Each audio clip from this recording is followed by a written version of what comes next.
Well, hello everybody. It's Marilyn Halls again. Goodness me, don't the weeks go fly by? I can't believe it's Friday again. Anyway, lovely to see you. So I am with Unprecedented TV with my show called Heart and Soul, and you can find us on YouTube under Unprecedented TV.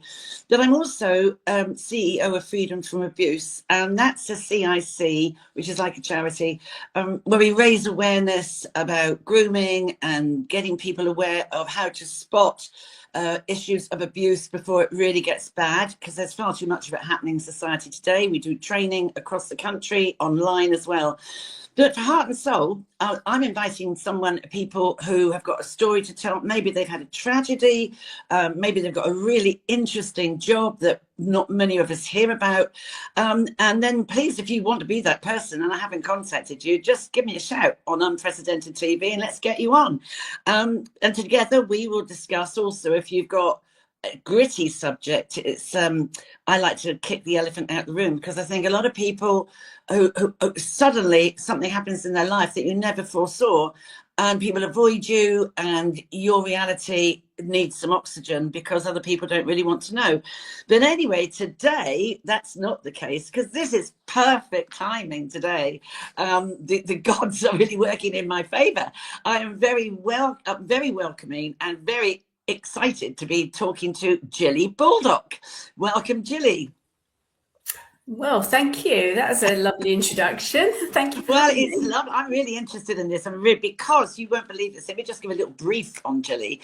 Two very different things. She's married to a vicar, but she also had a job, still does, with politics. Now, what perfect timing to talk about politics. I just think it's a bit of a pantomime at the moment, but you'll be able to help us understand it better. But before then, Gilly, because I'm nosy, I like people to get to know the person, you know what I mean? Because you represent Mentor Politicus, which we'll talk about in a minute. But how did you ever get into politics? Frankly, it's the last thing I'd want to do. Yes. Oh gosh, well, I fell into it. So I had my epiphany on a date on the 23rd of June 2016, which I think most people will remember that date.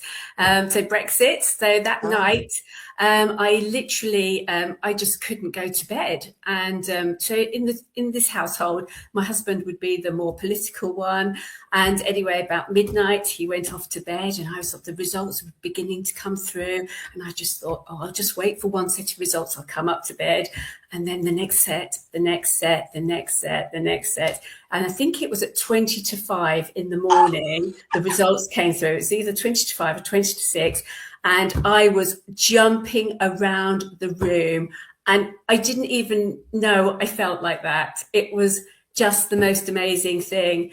And at the time I was working for an organisation called Street Pastors, which is a group of people that basically, it's a Christian organisation. They go around at night time, in the nighttime economy, and if somebody's perhaps a little bit worse for wear, they'll help them hand out flip-flops so girls can take off their 4-inch high heels, and it cuts down on people getting injuries through broken glass, etc., etc.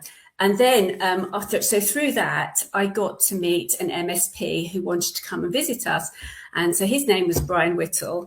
And basically, to cut a very long story short, about sort of the following February, March time, I ended up as his caseworker.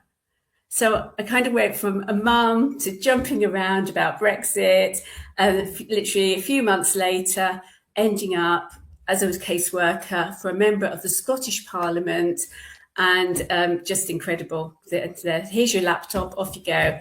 And that's what we did. Yeah, so that was my entry into it. What did that mean then? Did you have to go and find case studies or what? So if you're an MP or an MSP or in one of the devolved parliaments, basically your constituents write to you. So it might be an NHS problem, could be potholes. I literally did everything from potholes to historic child sex abuse and everything in between. That's interesting because, yeah, when my son, I mean, I think now politics, if you are a politics student, this must be a really interesting time because this is going to go down in history and will be 100 years from now. This year, this time is going to be in those books and the statute books. And my son came out of uni and he began doing sort of what you did, but he was like the research assistant for Rob Wilson, who was a Tory person. He found it really interesting because you get all the, that's right, I see what you mean now, you get all the letters and the complaints and all of that, and he did the research and set up the meetings, and he loved it. And he worked in have you ever worked in the Houses of Westminster? Have you been in Parliament? So I have been in Parliament, and occasionally I would go over to Holyrood, Yeah. but normally I was based in the constituency office. Oh, right. Yeah. So was he until it was knocking on doors time and all that. So you were, am I right in saying, would that have been because of an election or something? Were you made redundant? So that was last May. I was made redundant, or just before. So that was so. And prior to then, I was working at West Northamptonshire Council, and so I went from caseworker to being a political assistant with them for 4 years. So it was a new unitary authority formed in 2021, and I started in the November, and literally again given a laptop, get on with it. Didn't have a clue, but goodness me, over those sort of 4 years, I learned a lot. So I have a very intimate understanding of how local government works, the committee system, what I maybe like to sometimes call the enemy within. Other people might refer to them as officers. So I worked for the administration, which meant I looked after the cabinet, so 10 members of the cabinet and a further 49 backbenchers. So it was a very big administration. So looking after all the councillors, one of which happened to be Lucy Connolly's husband. So I was going to ask you about that because this is how I met you. Because I was trying, I was trying to find Lucy, and then the lovely Charlotte said, "Oh, go through Mentor Politicus." I mean, that is a very sort of Latin type name. I mean, how do you come up with that?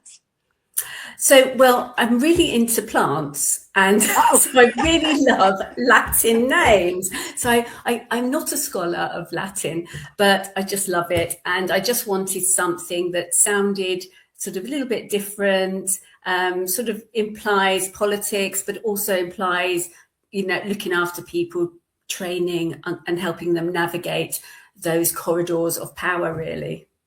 I think it actually sounds incredibly intelligent as well. It's quite posh. Mentor Politicus. I mean, I studied Latin. I only got far as Amoa, Massa, Mant and all that. And I got 9% and I was chucked out the class. But I was glad I learnt it because I love doing crosswords. And the English language comes so from that, doesn't it? As does Portuguese, which I used to speak fluently. But let me just dive off for a minute because do you have children, by the way?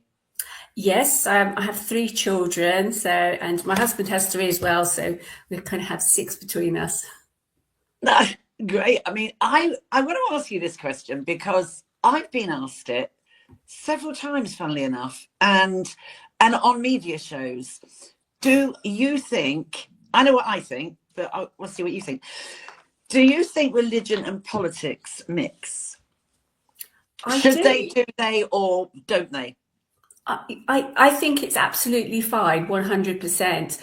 I think it's sort of like the opposite sides of a coin, really. And I think biblically, Jesus often kind of like referred to things. So like, I think somebody says something about, should we pay our taxes? And he said, well, who's on the back of the coin? Render unto Caesar what is Caesar's. So yeah, absolutely, 100%. Yeah. I think so because I think there has to be an element of that because you want to do right by people, and this is how I see it. You want to do right by people. You want good things for people.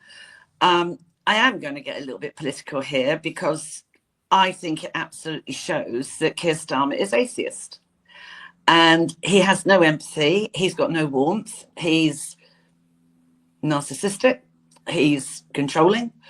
And I don't find he has any warmth because at all, he's very much his own man. And I think that atheism, if you like, shows in what he's doing. Is no, I mean, you know Lucy Connolly, she was on my show last week. And so please tell me how that, because what upsets me about things is what happened to Lucy. And she was very expansive about it, wasn't she? But also when you think about, this lady's also going to come on my show, the terrible killing of and other mothers' children as well, but Siobhan White and Rhiannon White, that poor woman, and I know there's other people who have lost their children, there has been nothing from him nor Labour to any form of empathy or compassion at all. And I think you do need that in politics to a degree.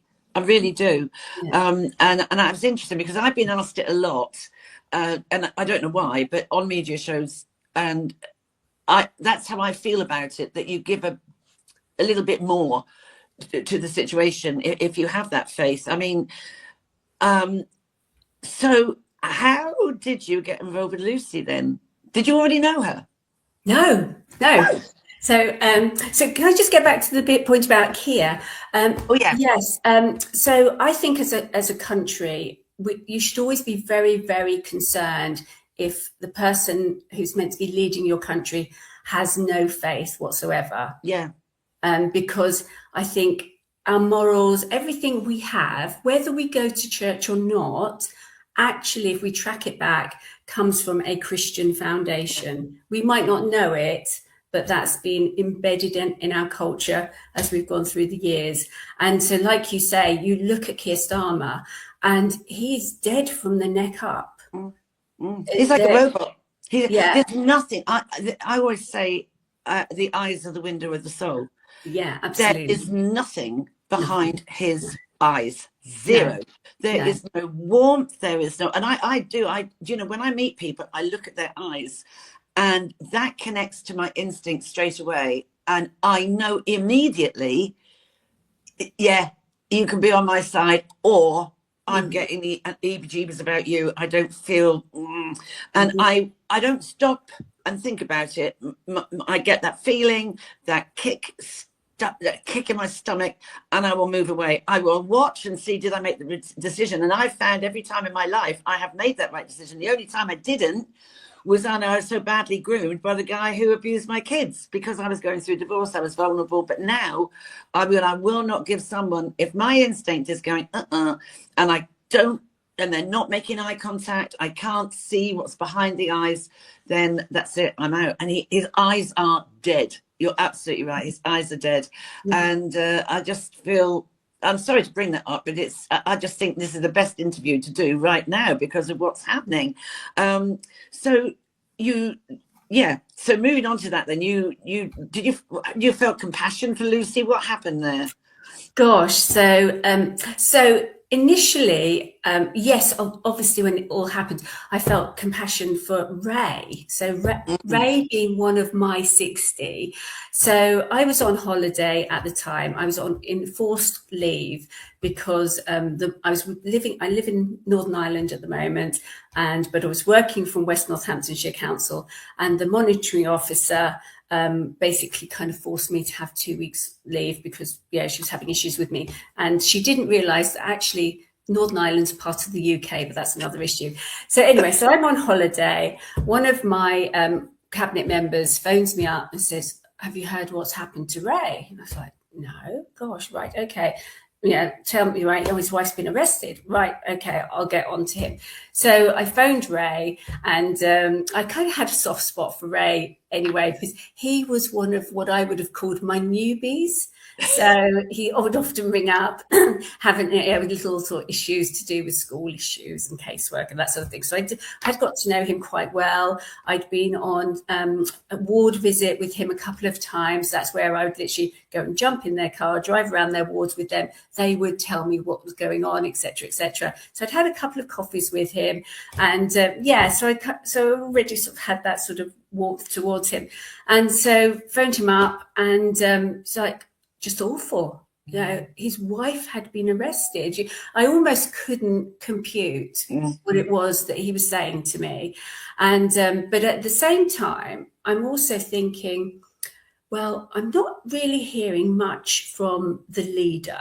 I mean, when something happens like that, would you not think everybody would be going absolutely mad? Oh my goodness, this is dreadful. Da, da, da. Crickets. Apart from this one couple of people that contacted me, nothing. So that told me that the Conservative cabinet or group that I was working for were kind of trying to distance themselves from this man who's married to this obviously heinous woman. So politically, oh gosh, we don't want anything to do with that.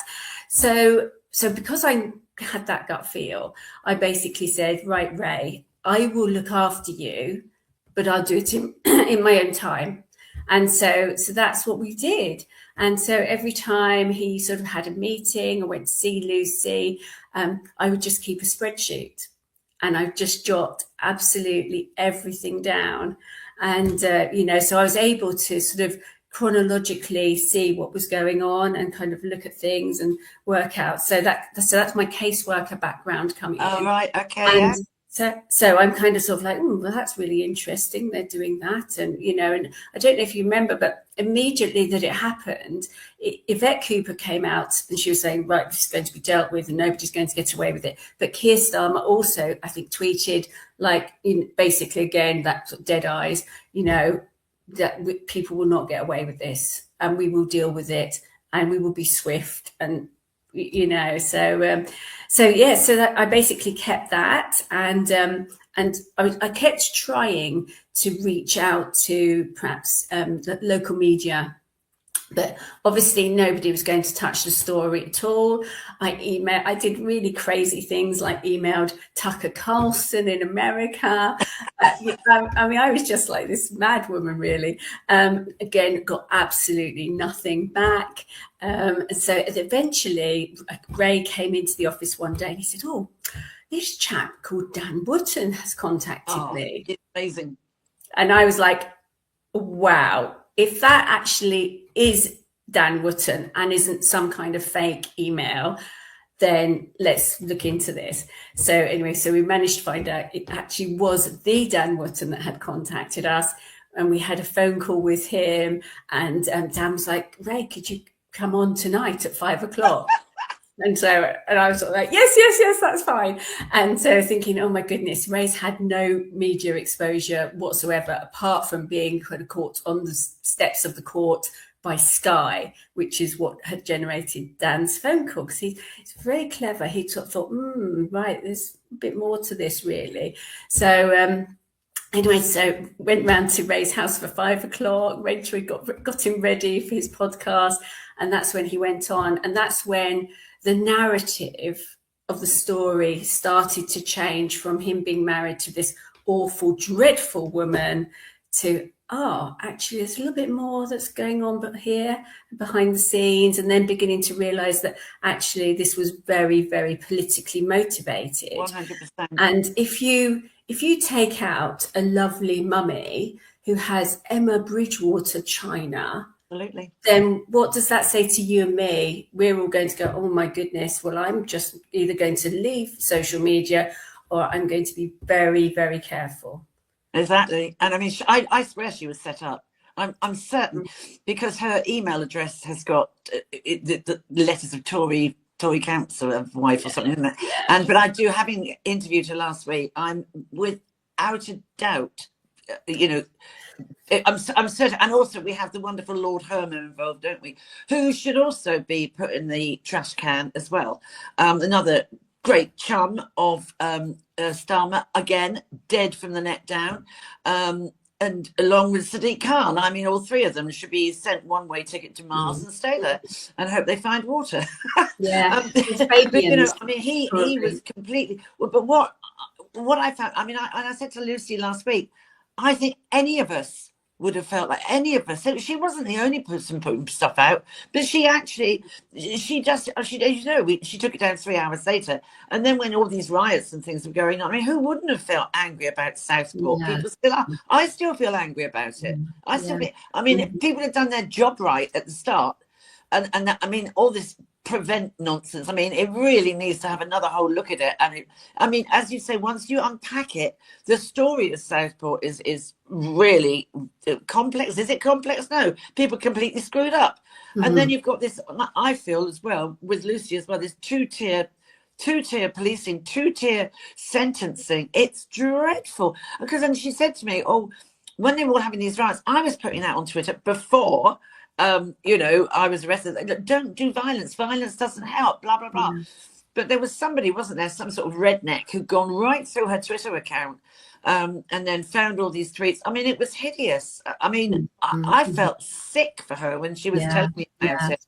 Yeah, I mean, my own personal sort of hypothesis on this is that, so if you look at the date, so that was the Southport riots were on, or the day of the massacre was 31st of July, wasn't it? Yeah. So that was, just after the general election, so very newbie Prime Minister and his team. But we were sitting, but already I'm thinking May 25 is our local election. So I was already starting to plan that, so anybody political is going to be thinking ahead. You don't leave it till 4 weeks beforehand. So to me, and knowing the people in Ray's ward, so Ray's ward consisted of a councillor called Emma Roberts, who's married to an MP. And then there was, and then they were good friends with the Police and Crime Commissioner as well. Then the MP for the Northampton North was Lucy Rigby, who later went on to become Herma's Solicitor General. Mike Reeder, Labour. So it was all, it was a couple of phone calls from somebody to just check out. And also when you're in opposition, you've got loads of time to basically trawl through people's tweets and things. So somebody would have known, gosh, oh, brilliant, that's Ray's wife that's done that. Excellent, brilliant. And so it was, I do think that she was politicized and was basically a pawn in a political war. 100%. And they thought they would take Ray out. Unfortunately, they did, but that's partly because I can be talking to Reform and saying, could you perhaps just only stand two people, not three? And they stood all three, and otherwise he would have got in. But he was a man who was under a lot of pressure, trying to cope. Being a single dad.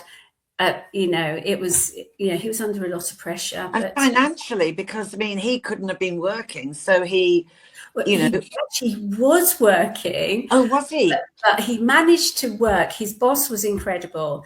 But all his money was going on legal fees, which is kind of why the crowdfunder was started. Incredible. So did you know about that? So we thought... So I was like, oh, maybe could we sell some merch or something to make some money? And, I was thinking maybe what we could do is we could perhaps get 20 grand or something. And that would perhaps, cover some legal fees. He'd have to sell his car. So it was really difficult for Ray, not just emotionally, but financially as well. So, but basically the crowdfunder exceeded beyond all our wildest dreams. I think at the end of the day, it was maybe approaching £160,000. Wow. And I think the general public were appalled. I really do. I don't think there's anyone really that doesn't have sympathy for what she went through. I mean, incredible. And of course, there was no reduction in the sentence, was it? She served the 30 months, which, it's 2.5 years. Yeah. I mean, that doesn't finish until next March. No, because she's still under license. It has to be very careful what she puts out on X. I mean, and she hasn't. What is great is that she obviously has a resilience that she probably didn't even know she had, because she's survived it. She's come out, and I did have to laugh last week, and I laughed when I was on another media show the other week, and I said, you know, what Herman doesn't realise he's done is he's given her a career. No, I know. Did they think a woman like Lucy was going to take it lying down? Well, it's like me, you see, with when that guy abused my kids. I mean, he thought that because I was vulnerable, I was getting divorced, and he obviously thought, oh, you know, he judged it. Every so often, these vile people choose the wrong person, don't they? Yeah, They yeah. don't. Oh, They boy. get too arrogant, and they. I mean, I think Starmer's a psychopath or a sociopath. I really do.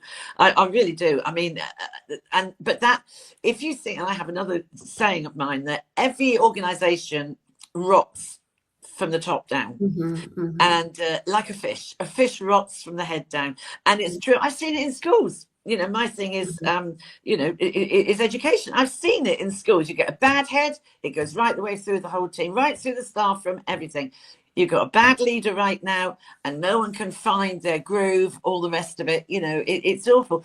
Going back a bit to your personal life, though, I mean, your children, you've got dad who's a vicar, you've got you who's doing politics.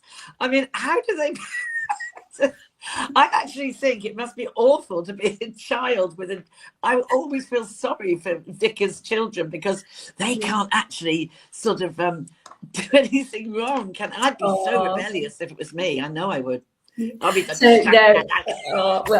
well, my children. So my husband's, I guess, he's been their stepdad, so it's maybe slightly different. But no, they all roll with it very well.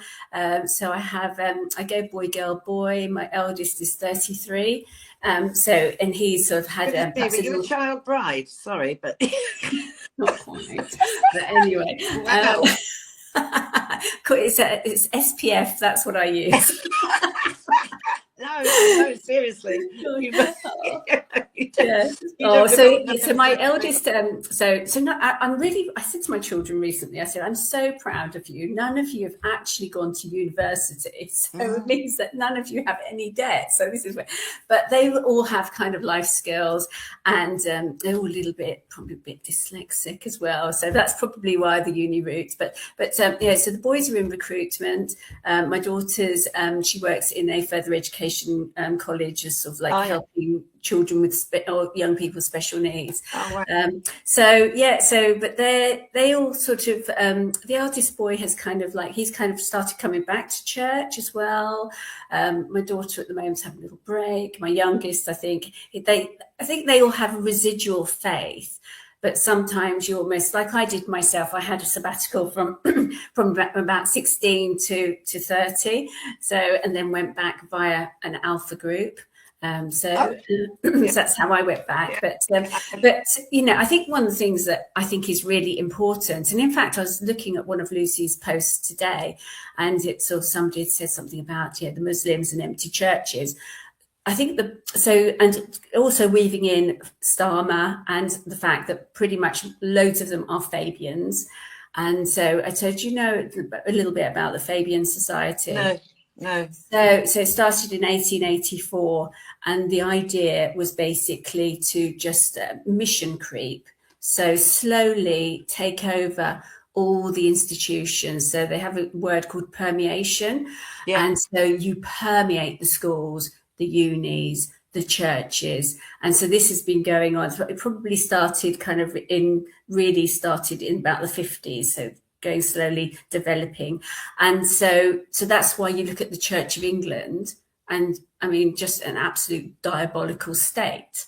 Outrageous. Sarah Mullally, outrageous.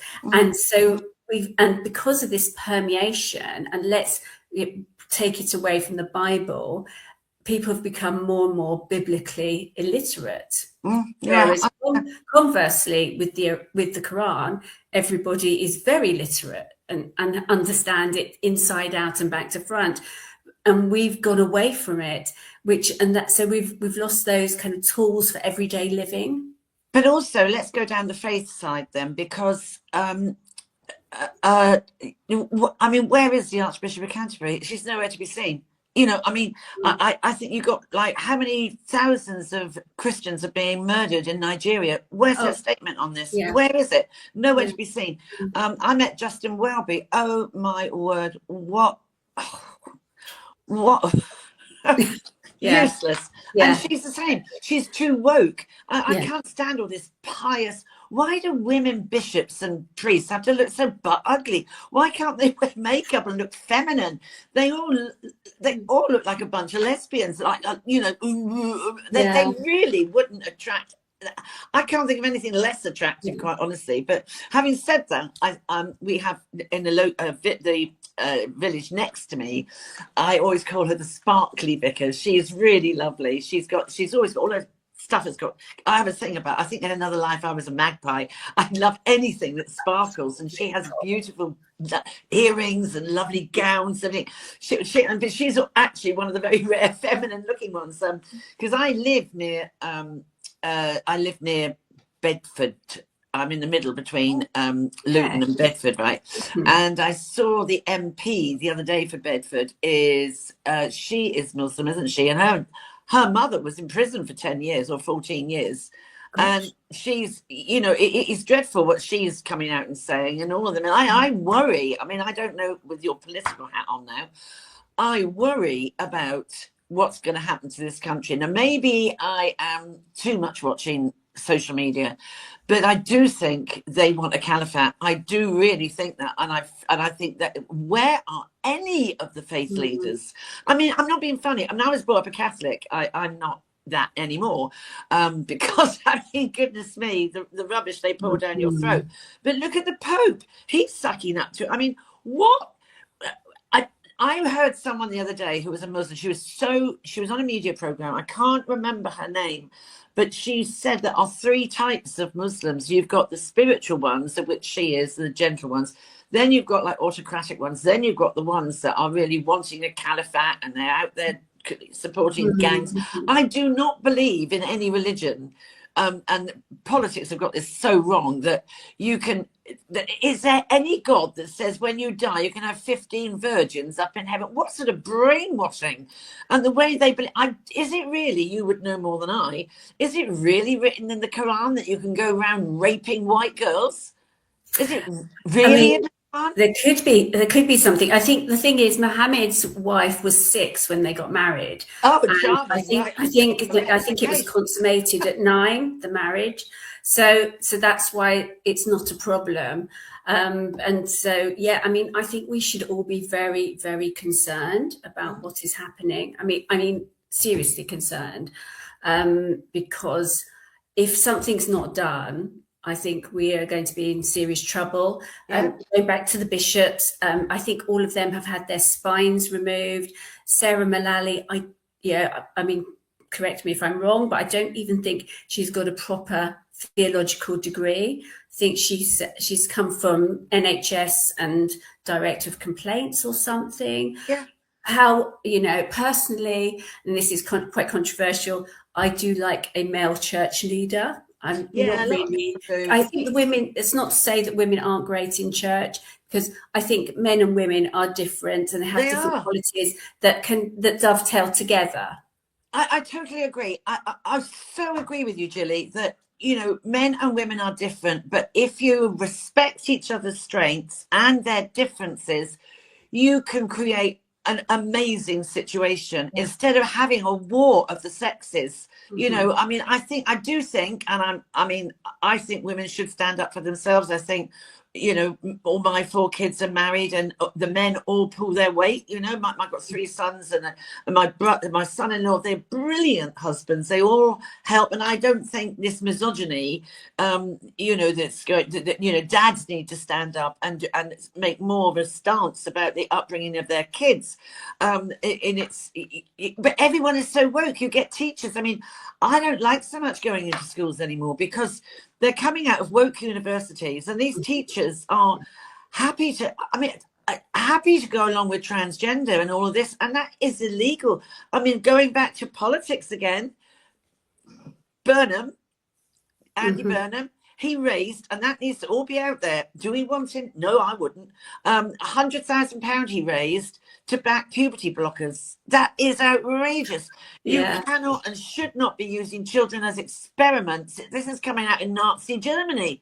It's Yeah, it's like absolutely eugenics all over again, isn't it? and he knew, I know he knew about the rape gangs, and they're not grooming gangs, they're rape gangs. He knew about them in Rochdale. He did absolutely naff all about it. Yeah. There is no way he should be, parachuted in because these geezers want it. I mean, they're also breaking the labour rules, aren't they, of trying to get someone. I mean, do you think, I mean, your political hat on, I mean, I really don't like politicians. I think they're all as bad as each other. I think a lot of them start with grand ideas and then the blob or whatever it is dumbs them down, and they find they can't make the changes that they wanted to do. And I think, some good politicians end up being swamped by idiots around them. But do you think we should, is West Streeting right? That's what I'd like you to say. Is West Streeting right? Is it a selfish thing and the woman that started it, what was her name? Catherine West. Yeah. And now she's coming out saying she likes Starmer. So what a circus she's begun. I mean, can you unpick all that a bit? So this Fabian thing, I think it's all part of that. Right. So I think that they are, it's a bit of a sort of a play that they're doing, and a bit of posturing and a bit of narrative and a bit of argy-bargy, and we're going to look like we're doing something. And because if you notice, all the numbers are just kind of coming shy of where they need to be. So I think it's all so it just looks to us kind of mere mortals that like, oh, there was a bit of kind of like trying to sort Starmer out, but it hasn't quite worked out that way.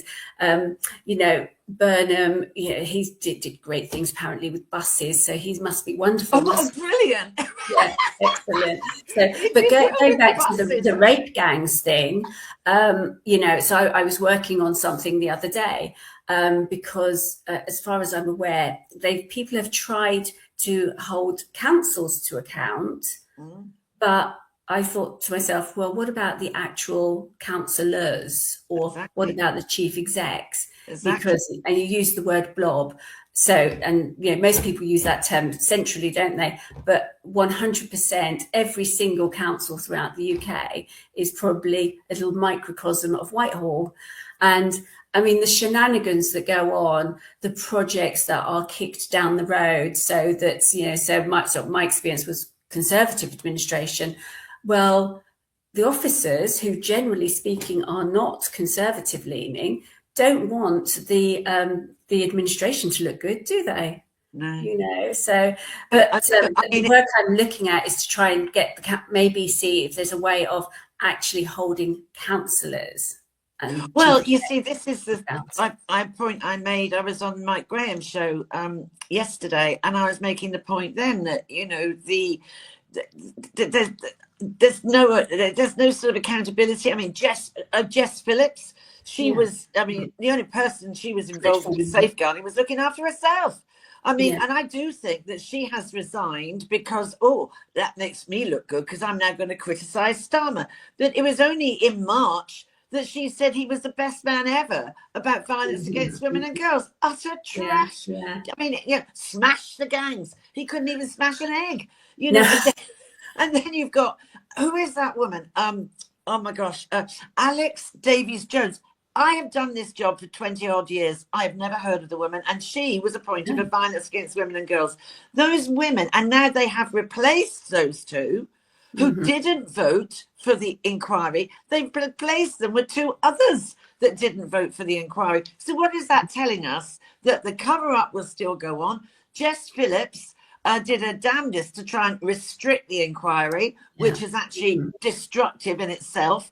And we don't hear any updates of what's going on. I've tried to find, but how can these women, how can anyone, how can they just stay stum about it? Like, this isn't happening in our country. I mean, I found another 5 girls that have gone missing yesterday alone, age 14. Why isn't anybody up in arms about that? I mean, I find it. If I find it, they can find it. Yeah, no, The number of absolutely. trials that are going on, why can't we deport these people? Why Yeah. do we have to pay for them in our prisons? Yeah. I mean, the whole thing is bonkers. Yeah, and it just brings in the whole kind of like increase of the Muslim kind of strength politically, and and we're the infidel. It doesn't matter what happens, and we're women as well. So I think we're probably less than dogs, and they really don't like dogs. No. So this is all part and parcel. But I thought it was really interesting. Did you see that? Was it at the weekend that Starmer has surrounded himself by Gordon Brown and Harriet Harman? Oh. So women and girls, and then Jess Phillips steps down.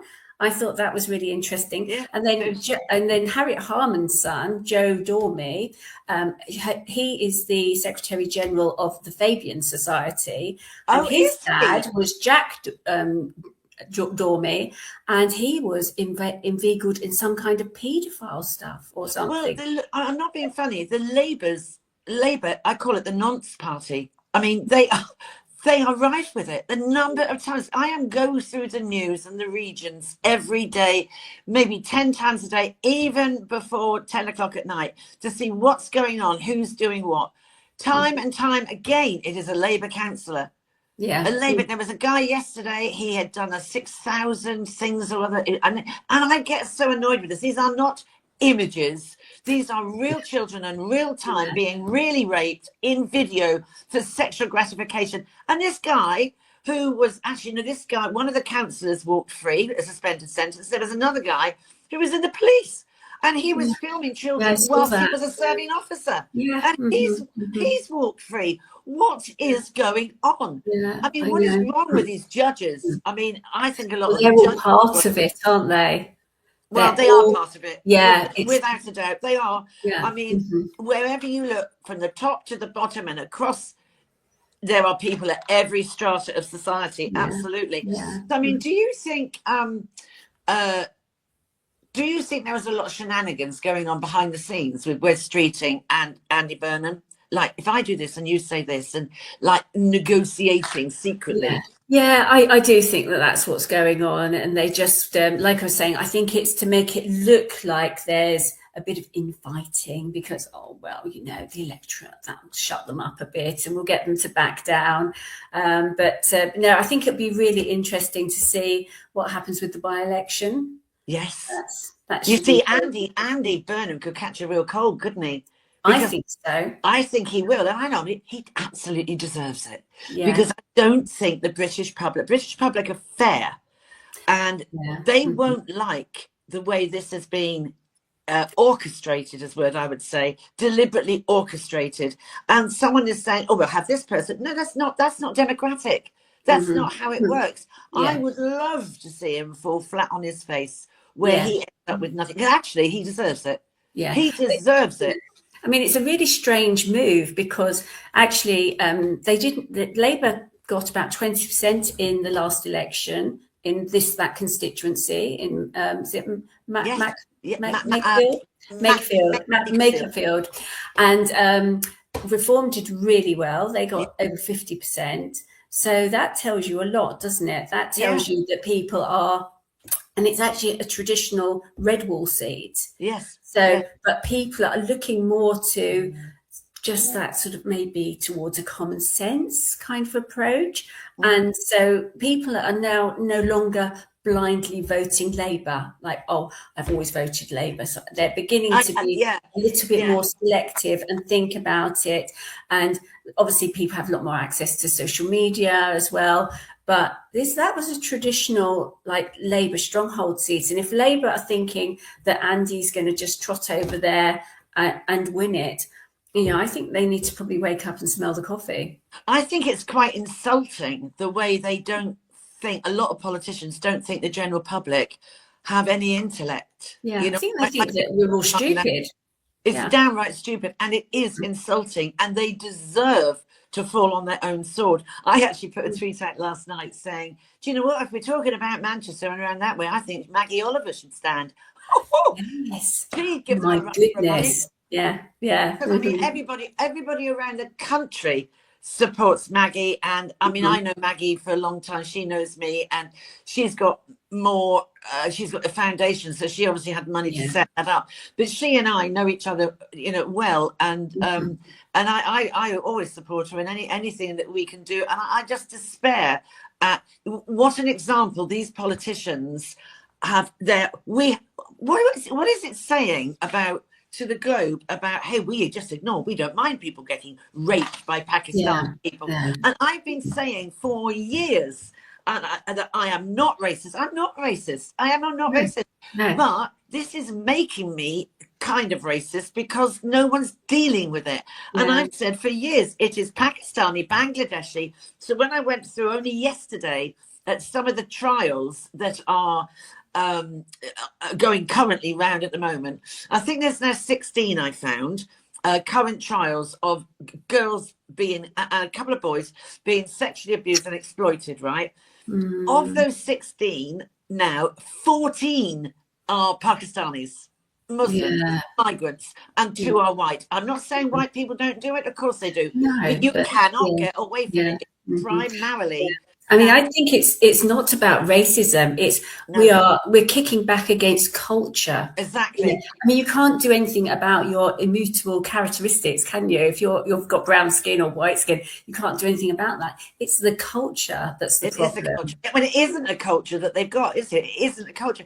I mean, there is no culture. It isn't a culture. They're just barbaric. I mean, if we went over to Pakistan or anywhere over there and said we're going to build a church, in fact, we're going to build one on nearly every street corner, and then we're going to go out on the corners and we're going to sing our hymns and preach the gospel. Good grief, we'd be sliced. We've got to start going back to church, and I don't mean that in some kind of autocratic way, but you've got to go back to church. Or even if you can't do that, I think people need to get a Bible or have a Bible app. Just read the book of John, start to finish. And that's a start. And I also think with these politicians as well. I mean, when I was trying to get my guy put in prison, which I did, but I was writing all the time. If you read, I think it was Romans. If you read, better that you walk through the depths of the ocean with chains around your neck than harm one of my children. Well, there. If you read nothing else, there is the threat. That is Jesus quote. That is the threat. And you just ignore it. I know, and Mandela, the brave person that ignores that. Absolutely, and then you've got Nelson Mandela. Society will be judged by how we treat our children. Correct, and the politicians in this country suck. So, oh my God, I could sit debating this with you forever. Two things, because we've got to end in 3 minutes. 2 things. What would be your message to Keir Starmer today? And what's next for Gilly Baldock? Gosh. So I think, and again, this might be a bit controversial, I think that he should stay where he is, because I do like a gift that keeps on giving. And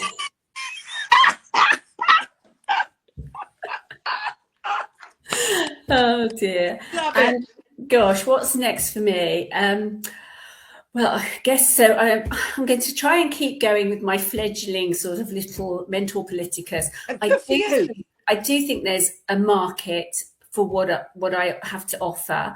It's just that I need the councillors to realise they've got to give me money to do it. I'm the same.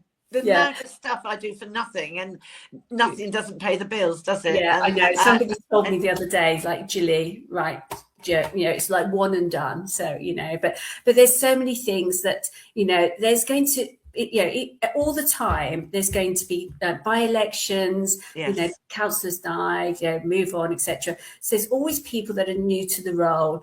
And, and what happens is the officers will suck them in. And if it's anything like where I was, they even do things like have honey traps. So they'll appoint an attractive officer to look after that cabinet member, because we want to get all our sustainability policies through. And it's easier with a low cut top. It's really, we're not talking rocket science here, but the left are very, very good at what they do. And you know, I know that you've got somebody coming on next week who I was very close to, and I'm really excited about that meeting. Yeah. But, Well, it doesn't matter because, you know, they're all going to have sex toys in Westminster. When I think it's so funny, this woman that wants to set it all up, but they'll actually be having a recess, won't they? yeah, it's just ridiculous. But Gilly, yeah. I hope you market yourself massively around the local councils, because that's what you need to do. Flood social media, because what the voice of common sense, goodness me. I mean, I wish you well. I have a ball talking to you today because you're on the, you know, like, you know, you haven't made me feel any better about politics, I have to say. I'm so sorry. I don't think anybody could do that. No, but I do thank you for your time. So obviously right now, really busy lady. So thank you so much. And do you know, this is why I like doing it, because everybody out there will learn more about, and it will give you a leg, because this also will be streamed across America as well. Wow, that's amazing. So thank you ever so much, love. Have a wonderful weekend. Thank you. Thank you. It's been a real privilege. Thank you. Bye-bye. Bye-bye. Well, there we go. As I say, it hasn't made me feel any better, but what a lovely lady. And boy, could she got some great work with any new politicians coming up through the ranks. So absolutely wonderful. Loved it. And I hope you did as well. And I hope you learned a bit about politics.